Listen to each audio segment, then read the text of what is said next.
10. A token and a type.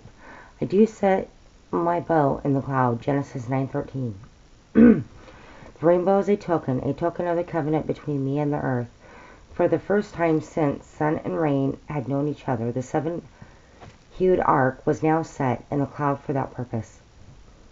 It betokens the gracious kindness of God, that he should condescend to contract a covenant with ill-deserving mankind and bind himself to it forever. Yet it also betokens the severity of God, for it ever recalls that at last once God loosed the foundations of the great deep upon human sinners. It also betokens the goodness of God. It is a pledge to all who live beneath its glistening semi-sphere that no such water engulfment shall ever again destroy our race. Further, after lapse of millenniums, the rainbow is now a witness to the faithfulness of God.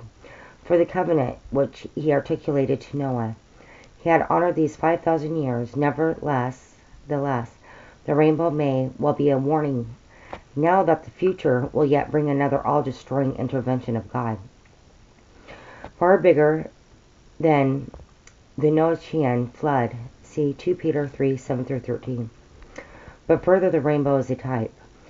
It is not statedly so, and we therefore have no warrant for dogmatically asserting its typical nature. Yet, in point of fact, there are striking parallels between that rainbow sign in the dark cloud and the cross of our Lord Jesus. On that dark hill of Calvary, the rainbow speaks of the cross inasmuch as it is the seal of a great covenant, a covenant of salvation, Genesis 9:11, which is everlasting, 12, and world-embracing. The cross is a crimson seal of a covenant, bringing world-embracing, everlasting salvation to men. The rainbow further parallels with the cross as it displays the permanent amid the transient. The dark cloud blots out the sun. Nay, see that beaming rainbow? There can be no rainbow unless the sun still shines. The clouds are passing, the sun is abiding. So the cross tells of a life, a love, a good purpose, which outlive the sins of men and the vanities of time. Again, the rainbow corresponds with the cross in its being a perfect light prism. By its exquisite prismatic refraction of the sun's rays, it breaks up the constituent colors and inner beauties of light into their sevenfold differentiation: red, orange, yellow, green, blue, indigo, violet. So, in the cross of Christ, do we see a sevenfold reaction of the truth that God is light, all in one, yet all distinguished? We see the infinite righteousness, omnipotence, truth, immutability, holiness, wisdom, and love of God. Finally, the rainbow speaks of the cross as the great sign of mercy after judgment.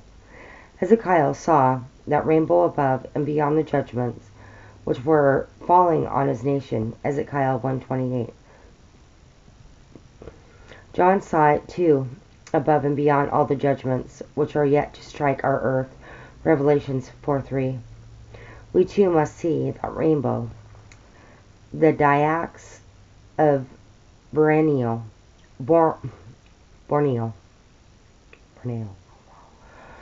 call the rainbow the king's son.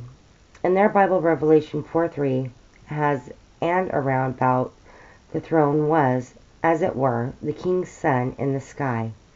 Oh, see God's lovely rainbow, said Daddy to his tiny daughter. Yes, Daddy, he must have done it with his left hand.